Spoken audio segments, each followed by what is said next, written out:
1912 अप्रैल महीने में दुनिया की सबसे ताकतवर शिप में आमीन इंग्लैंड से रवाना हुए अमेरिका जाने के लिए। सारी दुनिया में तहलका मच गया, सारी दुनिया में हर जगह ये बात फैल गई कि दुनिया का सबसे ताकतवर शिप आरएमएस टाइटैनिक, आमीन उसको बनाने वाले ने इस प्रकार से कहा अगर खुदा भी चाहे तो इसको तोड़ नहीं सकता है।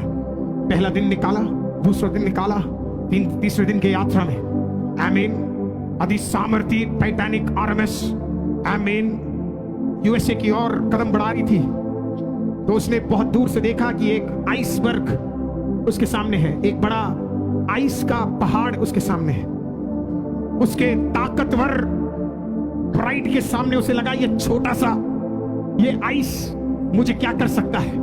कप्तान ने बोला डरने की जरूरत नहीं है, बढ़ाओ आगे, रफ्तार भी कम करने की जरूरत नहीं है, बढ़ाओ आगे। हिस्ट्री में बताती है उसने रफ्तार बढ़ाई, वो वहां से गया, उसके 6 पाइप्स उससे टकराकर टूट गए। मिनटों के अंदर आरएमएस टाइटैनिक ने अपना दम तोड़ दिया।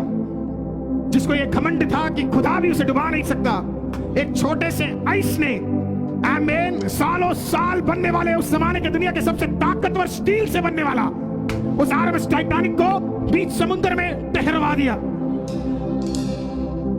3000 से अधिक लोग उसके अंदर यात्रा कर रहे थे, first class, second class, third class में। मिनटों के अंदर पूरे के पूरे थर्ड क्लास में पानी भर गया। उस दिन 1528 लोगों का मौत हो गया। 1528 people died that day। उसके बीचों बीच जब शिप टूट रहा था, उसके अंदर उसकी कई सारी कहानियां, लेकिन एक जो मैं आपको दे रहा हूं वो डॉक्यूमेंटेड कहानी है। उसके अंदर एक प्रभु का दास था, बहुत फेमस नहीं था, बहुत बड़ा प्रभु का दास नहीं था, एक छोटा सा प्रभु का दास जिसका नाम जॉन हार्पर था। जॉन हार्पर एक विडोवर था।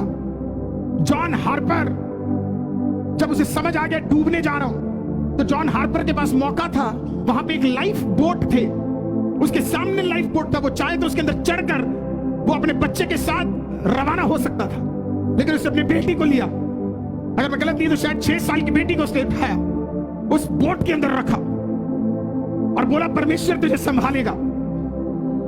आमीन। उसे धक्का देकर कुछ लोगों के साथ उसे बाहर भेजकर जॉन हार्पर ने आमीन पानी के अंदर तैरना शुरू किया। मिडनाइट के बाद के कारण वहां इतना ठंड था, जितना उससे तैरा जाए वो तैरने लगा और लोगों के पास गया।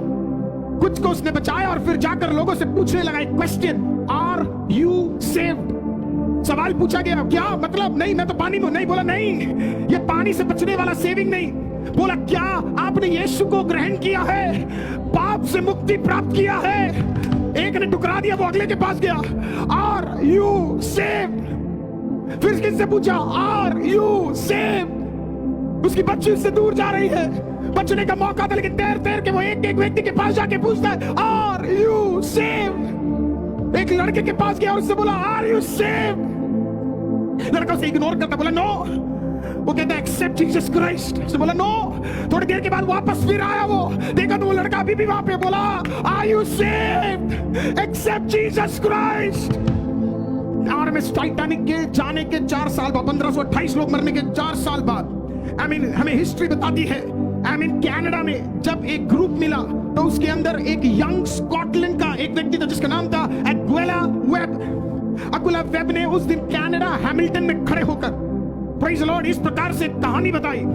बोला मैं डूब रहा था, मेरे पास एक व्यक्ति आया और मैं जानता हूं उसका नाम क्या, उसका नाम था जॉन हार्पर। जॉन मेरे पास आया और जॉन ने मेरे को देख के इस प्रकार से पूछा, क्या तुमने यीशु को स्वीकार किया है? Are you saved?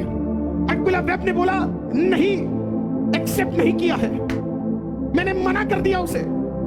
तेज लहर आई, उसको उठा के ले गई।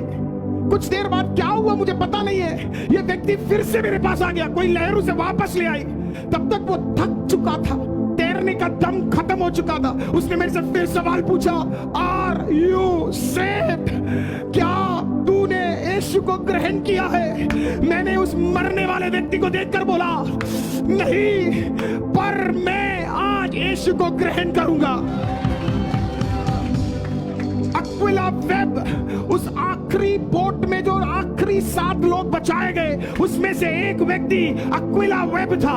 उसने बोला मैं ये विश्वास करता हूं कि मैं वो आखिरी व्यक्ति था जो बचाया गया और यीशु को जाना।